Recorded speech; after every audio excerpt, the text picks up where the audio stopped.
Après nous être attardés quelque peu au cas de l'Europe et de sa périphérie orientale, nous allons maintenant traverser vers les Amériques. Nous allons regarder de plus près la première puissance mondiale en reconstituant en quelque sorte à quel point c'est sa géographie qui est d'abord le fondement de sa puissance. Cette géographie, ce territoire, nous allons ensuite voir comment il a été intégré à l'État de nation, comment les États-Unis se sont formés territorialement. Nous allons ensuite regarder de plus près le cœur des États-Unis en le parcourant à l'aide du Mississippi, resituant cette intégration du monde du Mississippi dans la formation territoriale des États-Unis, pour ensuite nous rendre sur le versant pacifique pour examiner de plus près l'État par excellence américain, l'État le plus riche, la Californie. Nous allons à nouveau revenir au centre des États-Unis en évoquant l'importance de l'héritage urbain.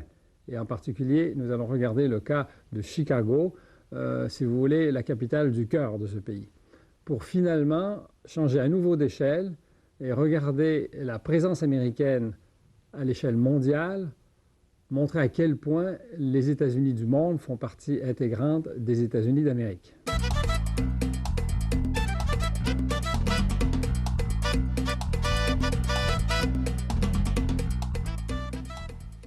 Il y a plusieurs facteurs qui font que les États-Unis peuvent être considérés comme la première puissance du monde, et cela depuis un bon moment d'ailleurs. Il y a d'abord, il ne faut pas l'oublier, les assises territoriales des États-Unis, c'est-à-dire sa géographie proprement américaine. Il faut d'abord penser à sa dimension territoriale, celle du quatrième pays du monde en étendue, avec quelques 9,4 millions de kilomètres carrés. Sur ce total, il ne faut pas oublier que l'Alaska compte pour un morceau important, à savoir 1,5 million de kilomètres carrés.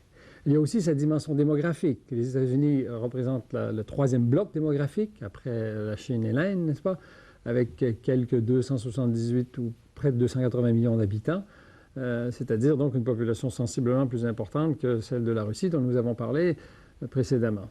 C'est une population qui est en croissance, près de 1% par année, ce qui est nettement supérieur aux moyennes des pays européens, une croissance qui est en partie naturelle et en partie due à l'immigration. Mais ce qui est important, c'est non seulement ces deux dimensions, territoriale et démographique, c'est l'équilibre des répartitions internes, à savoir la répartition de la population. Bien qu'il y ait bien sûr des régions plus densément peuplées que d'autres, il n'y a pas de véritable vide comme on peut en trouver dans les autres très grands pays du monde, tels que donc le Canada ou l'Australie ou même la Chine, n'est-ce pas? Malgré les très fortes densités dans certaines régions, des régions relativement vides, on aura l'occasion de le voir. Équilibre de la répartition de la population, mais aussi des ressources. L'agriculture américaine, elle est bien répartie sur l'ensemble du territoire. Il y a bien sûr des régions plus riches, plus denses au point de vue agricole, mais il y a de l'agriculture en Floride, en Californie, au cœur du pays, etc. Il en va tout autant des infrastructures, y compris des infrastructures urbaines. Il y a des grands réseaux urbains dans l'Est, dans le centre et dans l'Ouest. Il y a des ressources minières un peu partout dans le pays. Bref, il y a une grande maîtrise du territoire, une maîtrise plus équilibrée qu'à peu près partout ailleurs dans le monde. Bon, ce territoire, il est donc fort étendu, 4500 par 2500 km, un immense rectangle, n'est-ce pas, en gros, en quelque sorte un demi-continent structuré par au moins 3 grands axes physiographiques longitudinaux. Je pense ici bien sûr aux Appalaches, qui culminent à autour de 2000 mètres, qui sont un vieux système montagneux datant de l'ère primaire, animé par des plissements hercyniens. Ensuite, bien sûr, un autre axe dans le centre du pays, à savoir le Mississippi et son bassin. Et puis plus à l'ouest, bien sûr, l'immense massif des Rocheuses, système alpin qui culmine à plus de 4000 mètres, qui date de l'ère secondaire, qui est très tertiaire et qui est très large sur le plan territorial, qui est composé de plusieurs étages. Bon, s'agissant des étages, on peut aussi considérer que les États-Unis sont faits d'une série d'étages. Si on parcourt le territoire de l'Atlantique au Pacifique, on commence bien sûr par le piémont que l'on appelle Atlantique, c'est-à-dire les plaines côtières, les terrasses qui s'étalent du Maine à la Floride et qui continuent, n'est-ce pas, vers l'ouest à travers les plaines du golfe du Mexique et même le delta du Mississippi. Mais revenons sur le versant atlantique. Si on continue la montée, on monte le système des Appalaches qu'on vient d'évoquer, limité par ce qu'on appelle le Fall Line, Et ces Appalaches, donc, constituent d'un ensemble de montagnes, telles que les Adirondacks, les montagnes bleues, les monts de Cumberland, etc. Une fois franchis ces Appalaches, on descend dans le grand bassin des Grands Lacs et du Mississippi. Ce Mississippi dont on aura l'occasion de parler et de souligner à quel point il rassemble de nombreux affluents. Ensuite, on reprend la progression vers l'ouest. Il s'agit aussi ici de grimper. On grimpe vers les plateaux, beaucoup moins arrosés, ce qu'on appelle les High Plains ou les Great Plains, les Hautes Plaines si vous préférez, pour arriver finalement dans le système proprement dit des Rocheuses, qui, elles, génèrent les principaux affluents du Mississippi, y compris et aussi le système du Rio Grande, pour atteindre les plateaux intramontagneux, ce qui comprend l'État et même le fleuve Colorado, pour ensuite culminer à nouveau dans la Sierra Nevada et la chaîne des cascades sur la côte pacifique, percée par des fleuves, atteignant là aussi 4000 mètres, et précédé, il ne faut pas l'oublier, par le grand bassin californien, dont on a aussi l'occasion de reparler. Bon, s'agissant de l'équilibre du pays, il y a non seulement donc ces grands ensembles structurés au plan morphologique, il y a aussi surtout ce qui est l'œuvre des populations américaines, les aménagements portuaires. La périphérie portuaire américaine est particulièrement remarquable. Il y a des ports sur tous les versants, sur toutes les mers qui encadrent l'Amérique, et des ports importants. Il y a le système des ports Grand Lac Atlantique, qui commence donc avec Chicago, justement, au fond du lac Michigan, mais qui comprend des ports tels que Duluth, etc. Mais enfin, tous ceux qu'il y a sur le système des Grands Lacs, y compris le canal Erie et la rivière Hudson. Ça comprend donc Albany, ça comprend surtout New York, hein, le premier port du pays, et puis les baies sur l'Atlantique qui permettent des aménagements très favorables aux portuaires, la baie du Massachusetts, de Delaware et Chesapeake, pour ne prendre que ces exemples-là. Quelque chose qui se continue sur le golfe du Mexique, bien sûr, avec les ports tels que ceux de Tampa, Saint-Pétersbourg, jusqu'à Corpus Christi, en passant au Texas, en passant par Nouvelle-Orléans et l'ensemble de Galveston, Houston. Sur le Pacifique, toute une série de grandes baies remarquable pour accueillir des ports. Ça comprend Seattle, ça comprend San Francisco, ça comprend San Diego, et puis même Portland, plus au nord, pardon, j'avais oublié, et puis aussi, bien sûr, Los Angeles. Et puis finalement, il ne faut pas l'oublier, sur le versant arctique, l'Alaska avec Anchorage et Prudhoe Bay, ce qui nous permet de rappeler que les États-Unis ont pignon sur la mer Arctique, puis il ne faut pas oublier finalement les ports du Pacifique même, avec notamment Hawaï et les possessions dans le Pacifique. Ceci dit, il y a aussi le quadrillage intérieur du territoire américain, notamment par le réseau autoroutier qui est bien sûr exceptionnel, qui est très lié avec l'industrie automobile dans un pays où celle-ci a joué un rôle considérable dans l'industrialisation du pays. Un réseau ferroviaire qui autrefois était très utile, très structuré, enfin il l'est toujours, reliant les deux versants du pays, aujourd'hui dans un contexte cependant où il est supplanté par le camionnage grâce justement à ces autoroutes. Un quadrillage par le système fluvial, notamment le Mississippi, dont on a l'occasion de reparler. Un quadrillage aérien, le trafic aérien américain est énorme, c'est le plus important au monde. Les plus grandes sociétés aériennes au monde sont des sociétés américaines, notamment United Airlines. Et le principal aéroport au monde, c'est celui de Chicago, les deux aéroports de Chicago. Un territoire donc équilibré, ouvert et maîtrisé, n'est-ce pas? Beaucoup plus que le Canada, que la Russie, que l'Australie, etc. Notamment grâce à une agriculture, je l'ai laissé entendre, qui couvre plus de 20% du territoire, qui est la première au monde, une industrie qui est bien répartie un peu partout sur le territoire, qu'il s'agisse de l'industrie automobile, aéronautique, l'armement, l'informatique, etc. Ce qui permet une grande capacité de résistance aux cataclysmes. Ça, c'est quelque chose qu'il ne faut pas oublier. Les États-Unis se payent, si je puis dire, des ouragans sur la côte ouest, et sur le est, dans le golfe du Mexique, des inondations dans le bassin du Mississippi, des gros problèmes de sécheresse et de feu dans l'ouest, et puis bien sûr aussi des séismes sur la côte ouest.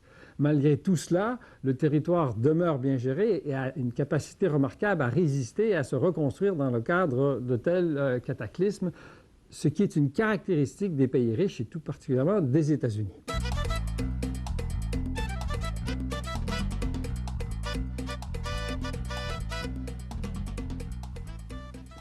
À l'occasion de notre rencontre initiale et même au cours des rencontres suivantes, nous avons insisté sur l'importance de l'expansion de l'Europe dans l'histoire de la mise en place des États. C'est bien sûr le cas des États-Unis qui sont le résultat d'une construction européenne.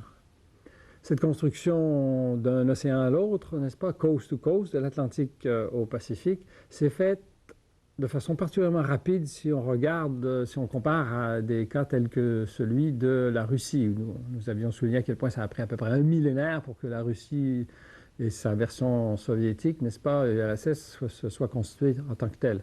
Dans le cas des États-Unis, c'est moins de 3 siècles. Ça commence au début du 17e et ça s'achève en fait, s'agissant des États-Unis continentaux, en 1848 avec la fin de la guerre du Texas. Ce qu'il faut rappeler aussi, c'est que ça s'est fait au détriment des Amérindiens et des Africains, en bonne partie. Ça a nécessité plusieurs étapes qu'on peut quand même rassembler autour de trois étapes ou 3 périodes. Ce que j'appelle la période de Jamestown à la formation des États-Unis d'Amérique, c'est-à-dire 1607 à 1783, l'issue de la guerre d'indépendance. Et ça comprend aussi, bien sûr, le 19e siècle, avec d'une part la conquête de l'Ouest et les acquisitions territoriales, et puis finalement, toujours conquête de l'Ouest, mais les guerres civiles et les guerres indiennes. Bon, si on revoit ça d'un peu plus près, la période Jamestown à la guerre d'indépendance, 1607, le premier établissement permanent anglais en Amérique, Jamestown, en Virginie. Il y avait déjà des établissements espagnols, dont Saint-Augustine, plus au sud, n'est-ce pas? 1620, autre date repère importante, l'arrivée du Mayflower à Plymouth, au Massachusetts. Et ce qui annonce, n'est-ce pas, pendant une période d'à peu près 60 ans, la formation des 13 colonies du New Hampshire, c'est-à-dire le Maine, dont faisait partie le Maine à l'époque, le Maine d'aujourd'hui, jusqu'à la Géorgie. Ça se caractérise par la mise en place aussi d'une agriculture, une agriculture qui se concentre dans les plaines du Piémont, ce que nous avons évoqué tout à l'heure, et où le travail des esclaves, en particulier dans le sud, est largement et durement mis à contribution. À compter du début du XVIIe siècle, d'ailleurs, il faut le rappeler, il y avait une partition de l'Amérique du Nord qui se mettait en place, avec d'une part les Espagnols dans l'Ouest, à ce moment-là, ça comprenait bien sûr l'immense Texas, et aussi bien sûr la Floride. Bon, pas tout à fait dans l'Ouest, donc. Au centre, les Français qui contrôlaient le grand bassin des Grands Lacs et du Mississippi, jusqu'à Nouvelle-Orléans qu'ils ont fondé, d'ailleurs, en 1718. Et puis, bien sûr, sur la côte Est, les Anglais, avec donc ce piémont atlantique. Et donc, la mise en place des premiers États. Bon, autre étape importante, le traité de Paris en 1763, alors que la France est particulièrement affaiblie, non seulement en Amérique, mais un peu partout dans le monde, notamment en Inde, et que la puissance britannique progresse, n'est-ce pas? Cela veut dire aussi que les colons anglais s'émancipent de plus en plus. Là, la date repère ou l'événement repère, c'est le Boston Tea Party en 1773, alors que les colons anglais disent, ils disent zut, quoi, à l'Angleterre. C'est suivi de très près par la déclaration d'indépendance en 1776, alors que les 13 colonies se déclarent les États-Unis d'Amérique. C'est suivi bien sûr de ce qu'on appelle la guerre d'indépendance qui va se terminer dans les faits en 1781 avec la capitulation anglaise à Yorktown, non loin de Jamestown, toujours en Virginie, et l'éventuelle indépendance qui est ratifiée 2 ans plus tard en 1983 au traité de Versailles. Pendant cette période, dès 1976, après la déclaration d'indépendance, les 13 colonies deviennent les États initiaux et en quelques années, donc cela est confirmé. Ce qui est important, c'est que là, ça signale l'ouverture vers l'Ouest. La voie de la conquête de l'Ouest est libre. C'est une conquête rapide, c'est une conquête qui est réalisée par des colons libres, qui sont sans attache féodale, ou à l'inverse ou plutôt à l'opposé de ce qui s'est passé dans un contexte comme celui que nous avons résumé il y a quelque temps, celui de la Russie. Ici, il s'agit carrément de colons dont les attaches ne sont plus là, elles sont en Europe, quoi. Cette progression vers l'Ouest, cette conquête de l'Ouest, qui est une épopée évidemment qu'on ne peut pas résumer ici, elle est favorisée, elle est alimentée par une immigration européenne qui ne cesse de s'accroître à travers ce 19e siècle. Il faut rappeler qu'aux États-Unis, il y avait 4 millions d'habitants en 1790. En 1860, il y en avait 31 millions. En 1900, il y en avait 76. Puis en 1914, c'était rendu à 95 millions. Donc, en un peu plus d'un siècle, un siècle et quart, on est passé de 4 millions à près de 100 millions. C'est pas que de la croissance naturelle. À l'époque, la croissance naturelle est faible. Les taux de mortalité sont très élevés. Il ne faut pas oublier ça. C'est donc de l'immigration qui alimente ça essentiellement et qui est tellement alimentée à la source par les crises en Europe. Le cas classique, c'est la famille irlandaise du milieu du 19e siècle qui a poussé des centaines de milliers de personnes à émigrer vers l'Amérique, qui sont très souvent accueillis à New York. Ce qui explique en partie le cosmopolitisme de New York. Et ce symbole représente la Statue de la Liberté, accueillant les immigrants dans le Grand Port, et puis cette île, Ellis Island, qui les accueillait aussi. Bon. Cette conquête de l'Ouest implique aussi des acquisitions territoriales par des achats. La Grande Louisiane, c'est-à-dire l'ensemble du bassin du Mississippi, est acheté en 1803 pour 15 millions de dollars auprès de la France. Je vous signale qu'en passant entre 1763 et 1800, ça avait appartenu à l'Espagne, qui l'avait cédé à la France, et la France qui le vend en 1803 aux États-Unis. 1819, on achète la Floride, à l'Espagne, cette fois. Et puis, acquisition territoriale par la guerre, 1846-48, guerre du Texas, en fait, le Texas, ça comprend à ce moment-là la Californie, l'Arizona et le Nouveau-Mexique, dont le Nouveau-Mexique et le Texas. Et tout cet ensemble-là est gagné aux dépens du Mexique. En d'autres mots, 1848, ce que j'appelle la formation territoriale, la formation foncière des États-Unis, coast to coast, est terminée. S'y ajoute bien sûr en 1867 l'achat de l'Alaska aux Russes. Cet Alaska qui est tout à fait particulier, donc au nord du Canada, acheté des Russes qui sont là depuis le 18e siècle. Et cet Alaska qui est un territoire très montagneux, en passant, les véritables sommets des Rocheuses sont ici, plus de 6000 mètres, le mont McKinley ou Denali depuis quelques années.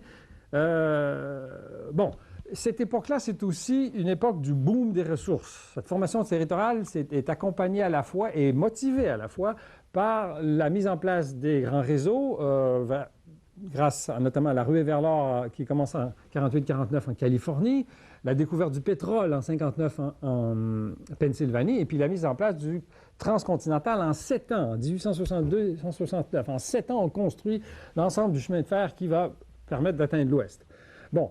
Ça implique aussi, je le disais, une guerre civile et les guerres indiennes. La guerre civile, c'est-à-dire le Civil War, la guerre de sécession, 1861-65, entre l'Union des États nordistes et la Confédération des États sudistes, qui est remportée par le Nord, beaucoup plus peuplée, qui est industrielle, qui est capitaliste, qui compte 22 millions d'habitants à ce moment-là, contre 9 pour le Sud, qui est plus agricole, qui est féodal jusqu'à un certain point, qui favorise l'esclavagisme.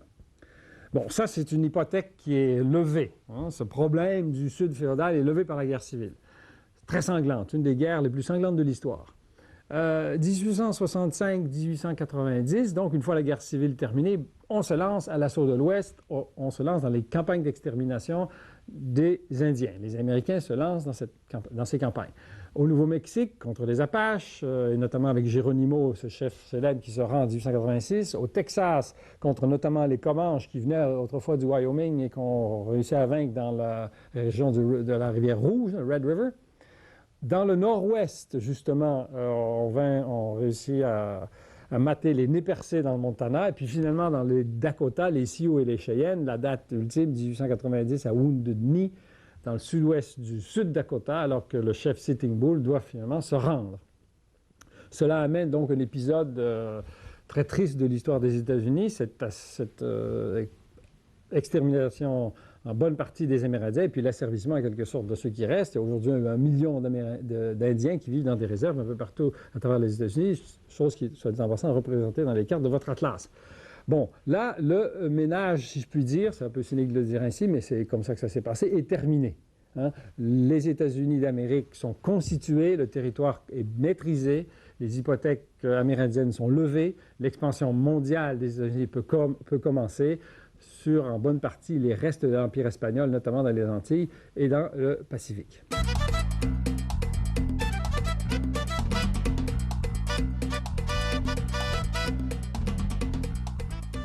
Nous disions tout à l'heure que le Mississippi représente un des grands axes structurants au cœur des États-Unis.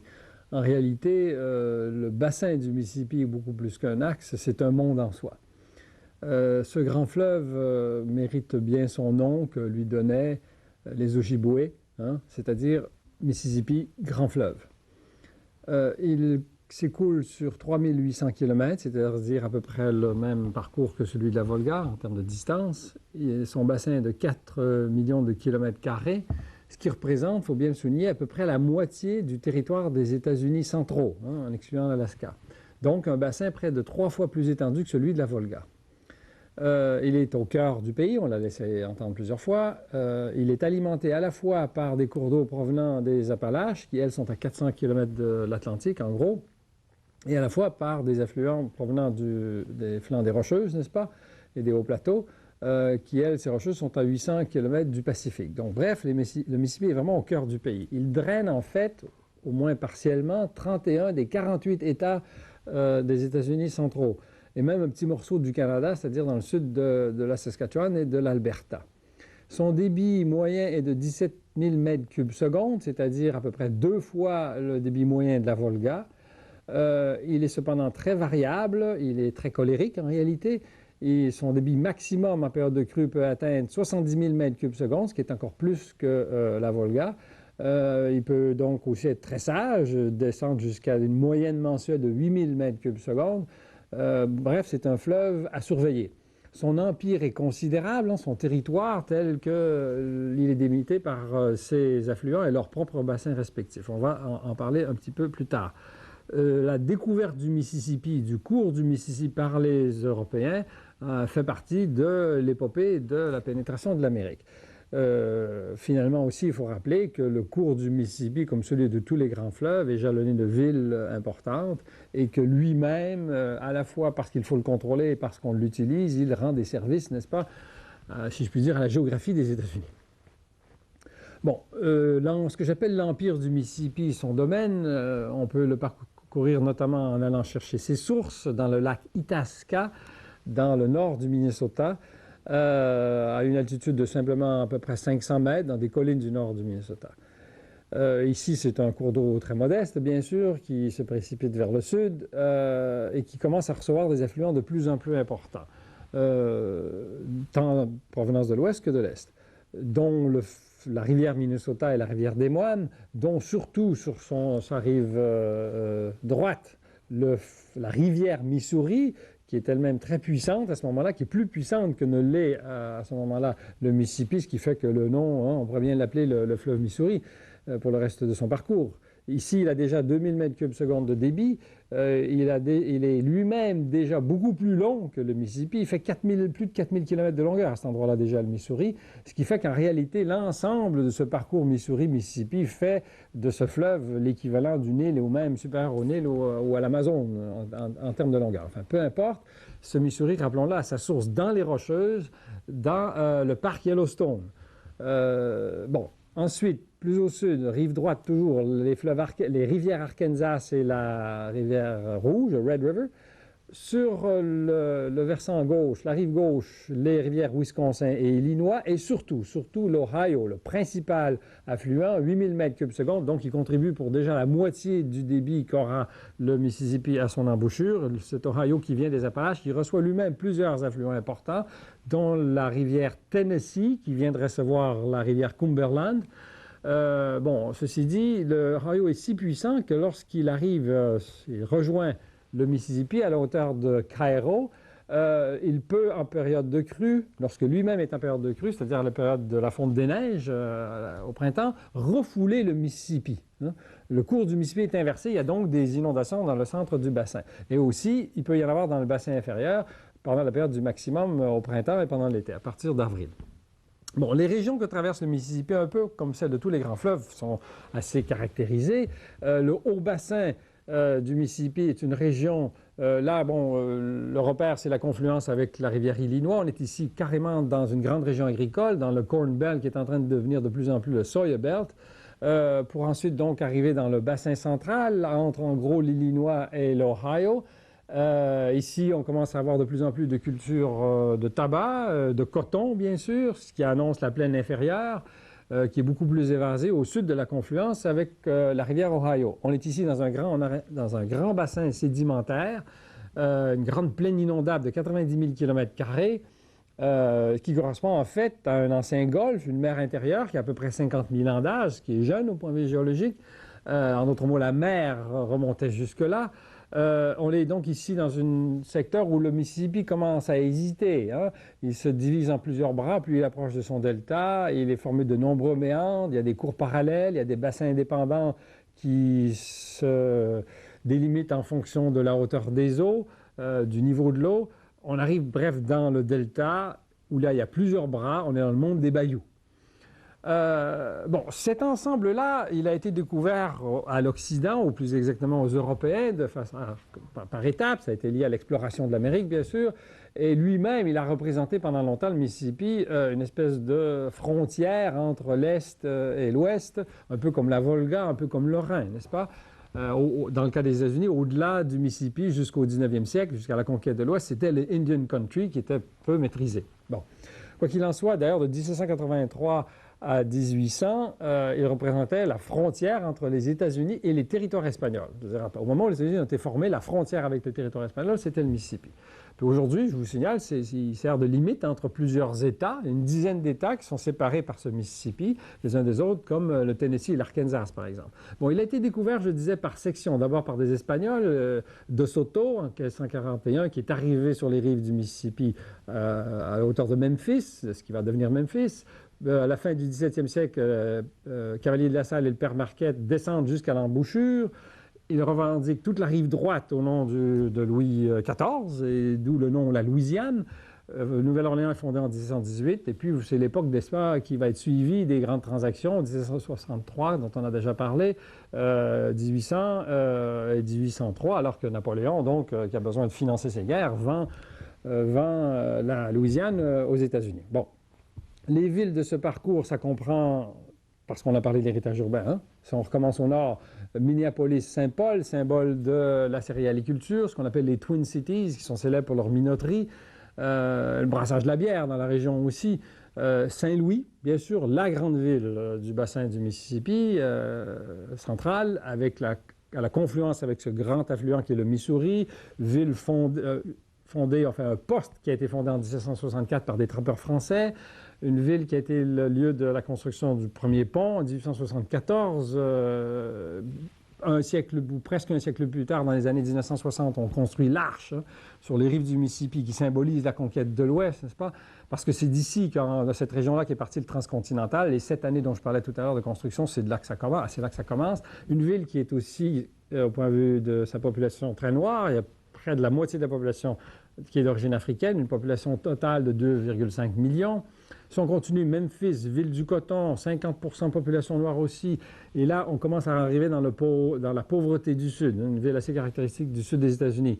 Bon, pour ne pas toutes les nommer, beaucoup plus loin, Bâton Rouge, n'est-ce pas, la capitale de la Louisiane, qui rappelle la France, bien sûr, et surtout Nouvelle-Orléans, au sud du lac Pontchartrain, symbolise l'héritage français, fondé au début du 18e siècle, qui garde un quartier d'allure française de l'époque, n'est-ce pas, ce qu'on appelle le Vieux Carré, population noire à plus de 60%, mais aussi une ville qui est très liée à l'expansion moderne de ce sud des États-Unis, un grand port, le premier port du Golfe associé à l'industrie pétrolière, et en passant le deuxième port des États-Unis après New York.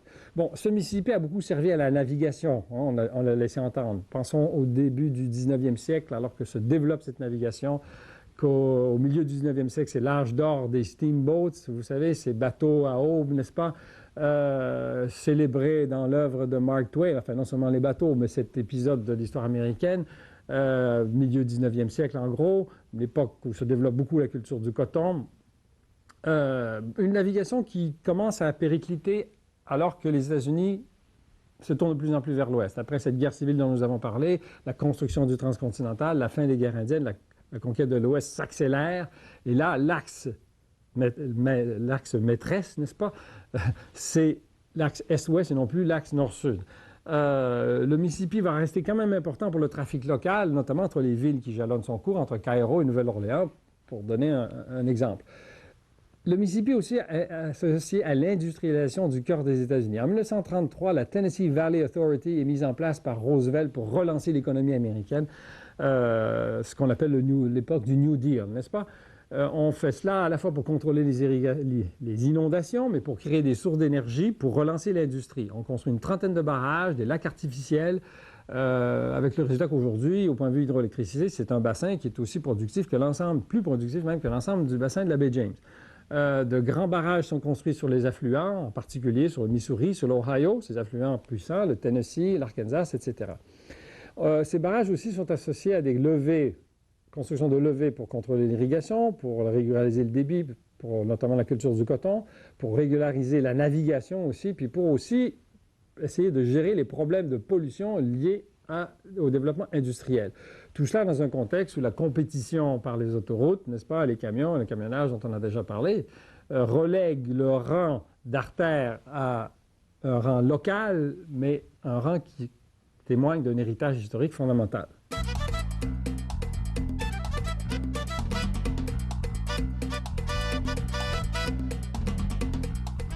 Parmi les 48 États des États-Unis continentaux, il y en a un qui pèse beaucoup plus lourd que tous les autres et qui est d'ailleurs plus riche.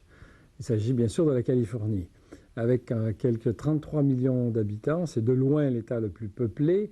Loin devant le Texas, c'est l'État de New York, dont la population est encore inférieure à 20 millions.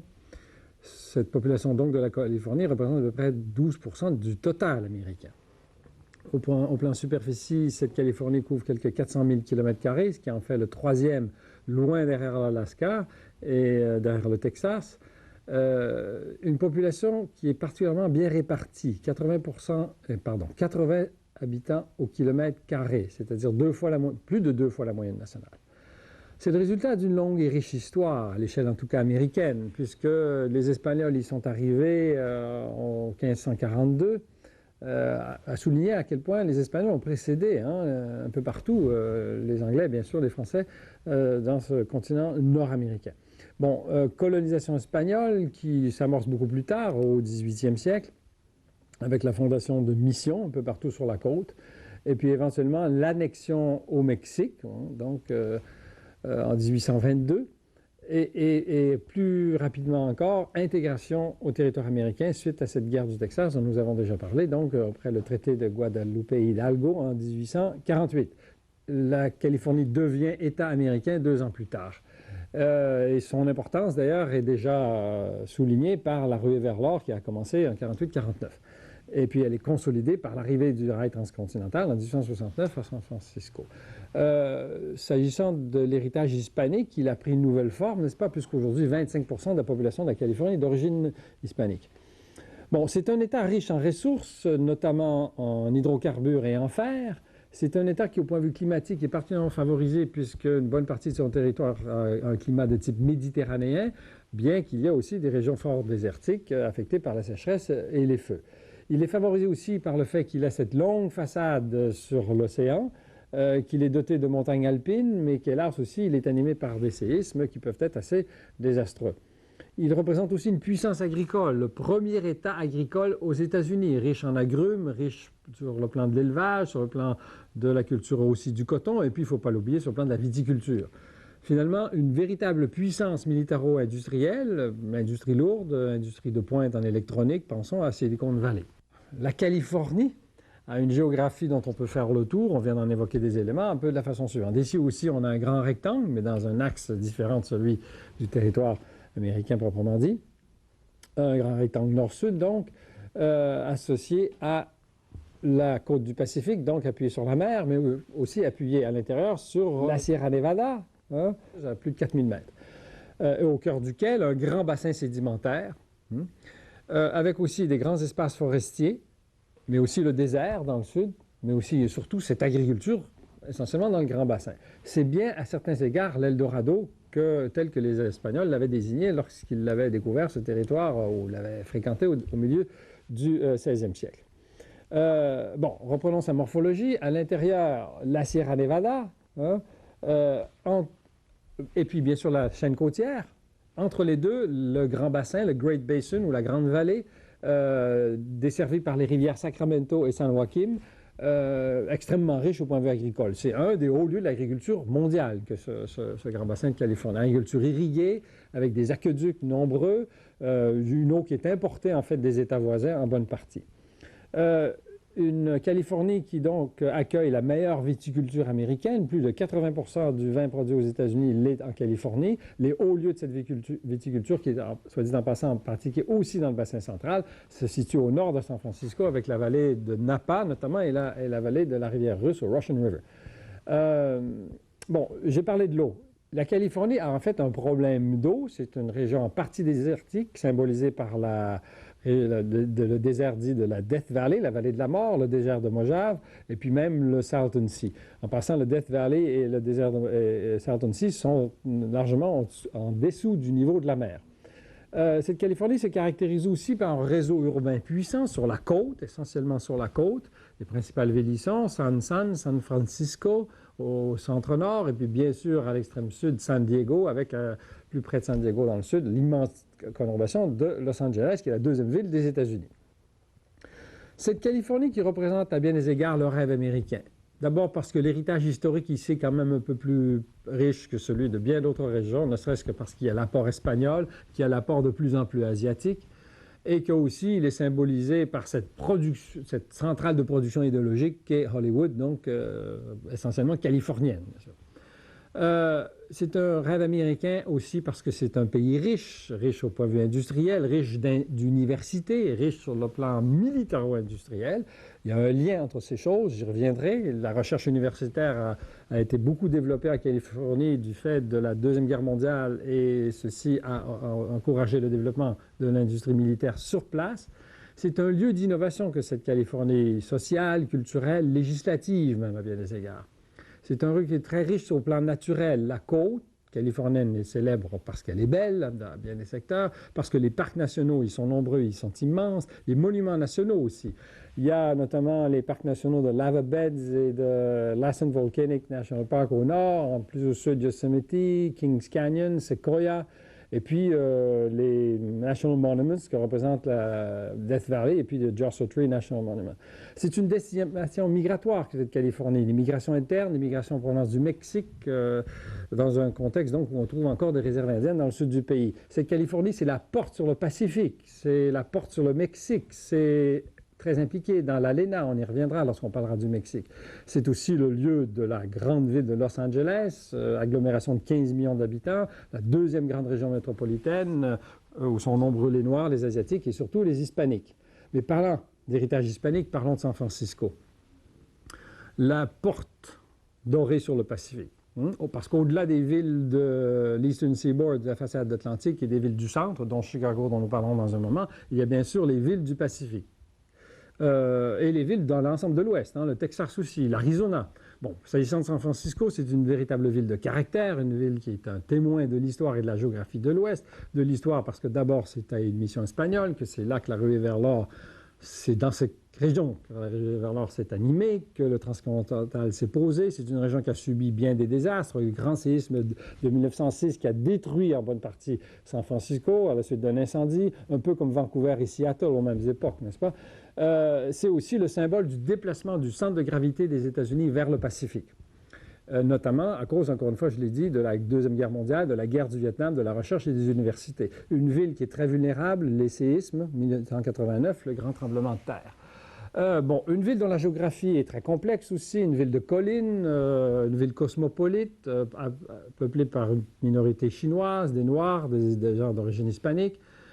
Une ville sur une baie remarquable, la baie de San Francisco, qui représente une percée dans la chaîne côtière, recevant le fleuve Sacramento qui jette dans cette baie. Cette région, le Bay Area, qui compte 6 millions d'habitants, ça comprend Oakland, ça comprend 3 aéroports sur la baie même, dont celui de San Francisco, mais dans une zone fragile, la zone de la faille de San Andreas. Des ponts sur cette baie, le Bay Bridge qui relie à Oakland, San Francisco, à Oakland et Berkeley, le Golden Gate qui relie au versant nord et qui mène jusqu'à cette fameuse vallée de Napa. Au sud de San Francisco, dans les collines, Palo Alto avec l'université de Stanford, Stanford, la recherche, les villes de Santa Clara, San Jose. Juste à l'est de ça, la Silicon Valley, 200 000 chercheurs sur une population d'1 300 000 habitants.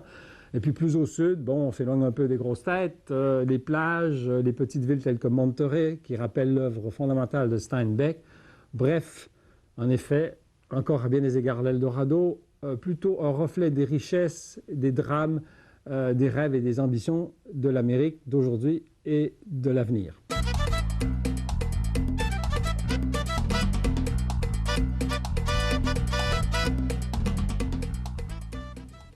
Si les principales agglomérations urbaines américaines se trouvent sur les côtes, n'est-ce pas? New York sur l'Atlantique et surtout l'immense mégalopolis associée à New York, et sur le Pacifique, bien sûr, comme on l'a mentionné tout à l'heure, Los Angeles. Il y a aussi au centre des États-Unis une troisième très grande agglomération, et c'est celle de Chicago, de l'ordre de 9 millions d'habitants, la ville elle-même en comptant quelques 3 millions.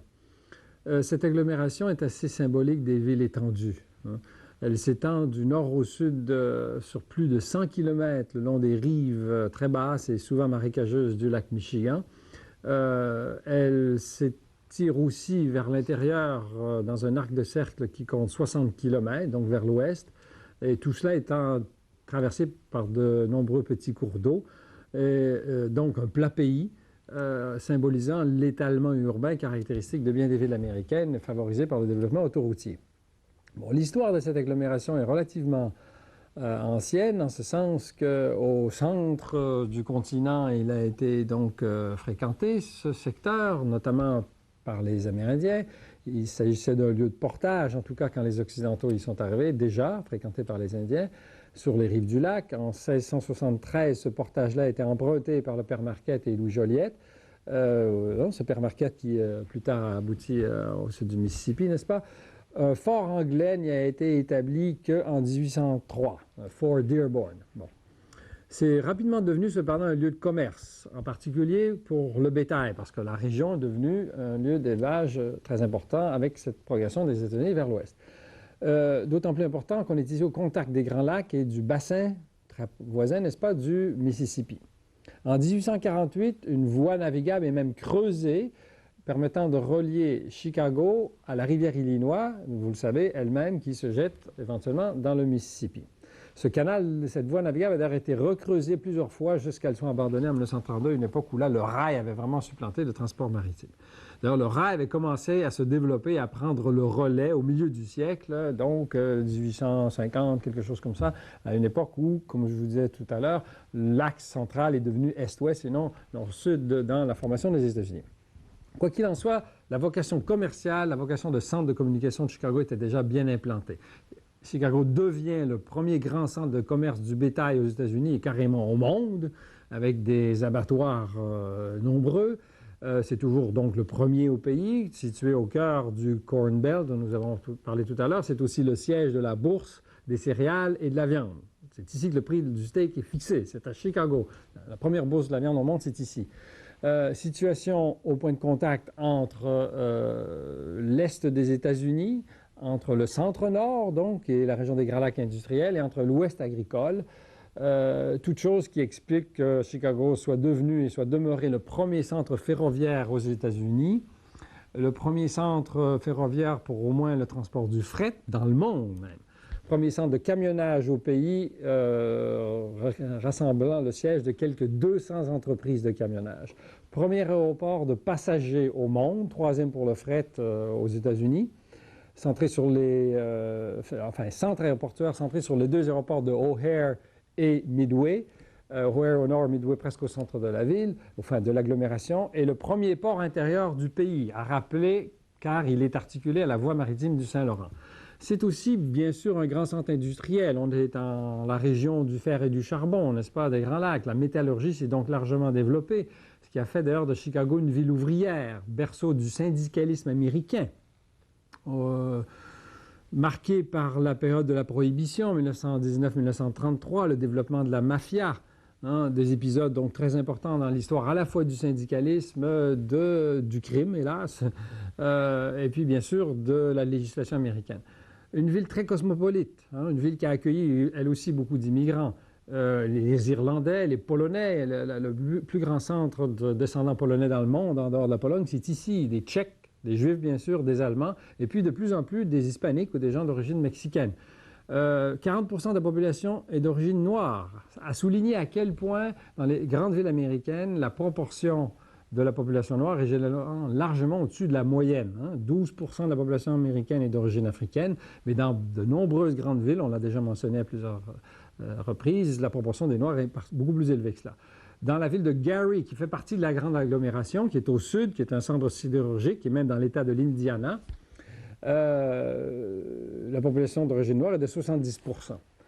Bon, c'est une ville donc qui a connu aussi une croissance démographique rapide. Il y avait à peine 1000 habitants en 1830. Il y en avait 1 million au tournant du siècle et 3 millions au moment de la crise, 1929-1930. C'est aussi une ville qui a été un lieu d'innovation urbaine remarquable. La géographie moderne de Chicago en est marquée, notamment au plan architectural, parce que c'est une ville qui a été rasée par un incendie en 1871, ce qui a été un malheur qui a fait un peu son bonheur dans la mesure où ça a nécessité une reconstruction de la ville à une époque où les architectes et les ingénieurs ont profité des nouvelles technologies de l'acier, n'est-ce pas, pour construire des gratte-ciels. Chicago, c'est un peu le berceau des gratte-ciels aux États-Unis.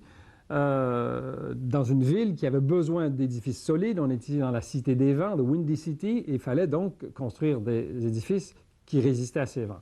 Bon, les repères essentiels aujourd'hui, on n'a pas le temps de faire l'histoire de l'architecture de Chicago, ce sont le John Hancock Center au nord de la ville, le Sears Tower qui est plus au centre, plus au cœur. C'est donc, encore une fois, un grand centre architectural que ce Chicago. C'est aussi un grand centre universitaire. Il y a plusieurs universités à Chicago, il y a aussi plusieurs écoles, les écoles dites de Chicago, notamment dans le domaine de l'architecture, dans le domaine de l'économie, bien sûr, la sociologie, en particulier la sociologie urbaine, et même la géographie, en particulier la géographie urbaine. Ces écoles ont rayonné dans toutes ces disciplines, n'est-ce pas? C'est aussi, on a tendance à l'oublier parce qu'on associe Chicago à sa fonction commerciale, l'élevage, à sa fonction urbaine, mafia, prohibition, etc. C'est aussi un grand centre culturel, Chicago. C'est la deuxième ville de l'édition aux États-Unis, après New York et devant Boston. C'est une ville de musées, des musées bien sûr de sciences, mais des musées d'histoire naturelle, d'art contemporain. Il y a aussi l'Art Institute. Et puis une ville qui accueille plusieurs orchestres, qui a peu à envier sur ce plan aux autres grandes métropoles dans le monde. Bon, sa géographie, c'est celle d'une ville très plate, au bord du lac, des rives qui sont largement occupées par des installations portuaires. Cependant, l'accès à l'eau est très réservé, n'est-ce pas? Ceci dit, il y a plusieurs cours d'eau et pièces d'eau dans cette ville qui est comment dirais-je, parsemé de nombreux parcs. C'est même une ville verte que ce Chicago, au moins dans le centre. C'est une ville qui est centrée sur un quartier qu'on appelle le Loop, près du port, délimité notamment par un métro aérien assez archaïque, n'est-ce pas, et qui rappelle cette histoire d'une ville ouvrière qui s'est construite de façon assez dynamique au cœur des États-Unis et qui en symbolise encore aujourd'hui le dynamisme.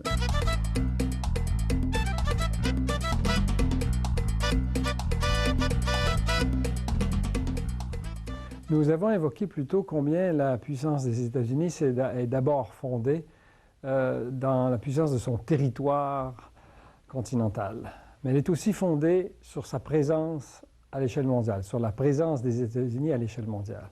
Cette présence, elle a été fondée elle-même dans l'expansion interne des États-Unis au 19e siècle, dont nous avons retracé les principales caractéristiques, qui a débouché à la fin du siècle, alors que l'ensemble du territoire était maîtrisé, sur une expansion mondiale.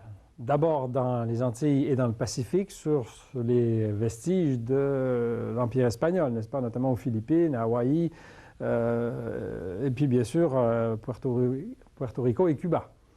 Hawaï, c'est une chose un peu plus compliquée que ce que je viens de le dire, mais enfin, peu importe. Cette expansion a ensuite été de plus en plus liée à la pénétration des marchés latino-américains et puis à l'expansion au-delà de l'Atlantique, c'est-à-dire une expansion qui a été liée à des guerres menées en dehors du territoire américain, en Europe donc, mais aussi éventuellement en Asie. L'expansion elle-même se fondait sur la croissance de l'économie américaine, un marché interne qui était associé à la croissance de l'industrie, à l'industrie automobile notamment, favorisée par une politique de bas prix de l'essence, donc une consommation locale accélérée, et puis bien sûr de plus en plus à l'industrie militaire américaine et notamment aux exportations. Bon, cette économie américaine qui se met à pénétrer à l'échelle mondiale, elle connaît un coup d'accélération avec la Deuxième Guerre mondiale. Avec l'implication des États-Unis en Europe notamment, et surtout avec la reconstruction de cette Europe après la guerre, les Américains accélèrent leur pénétration des marchés européens avec la reconstruction de l'Europe et les investissements, notamment encadrés par le plan Marshall.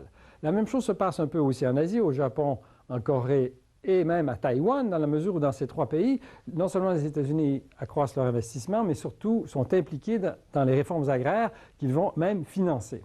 Bon, c'est donc l'époque où les investissements américains dans le monde se multiplient, donc les années 50, les années 60 et même 70. Jusqu'à cette époque-là, d'ailleurs, dans les années 70, les investissements américains représentaient à peu près la moitié du total mondial des investissements. Dans un contexte, d'ailleurs, où les filiales des entreprises américaines vendaient 4 fois plus que n'exportait lui-même le territoire américain. Ça montre à quel point, donc, l'économie américaine fonctionnait en porte-à-faux. Les rapatriements de profits assurés par ces filiales américaines étaient énormes et équilibraient en quelque sorte les comptes. Dans un système mondial qui, bien sûr, depuis là, a eu tendance à quelque peu s'inverser, mais qui a beaucoup favorisé, facilité la neutralisation des faiblesses fondamentales de l'économie américaine, notamment la surconsommation, le faible taux d'épargne domestique et ce que je pourrais appeler la boulimie importatrice qui se manifeste d'ailleurs, comme vous le savez, de bien des façons, y compris dans le tissu social. Ceci dit, la présence mondiale des États-Unis est devenue donc indispensable à la survie du système.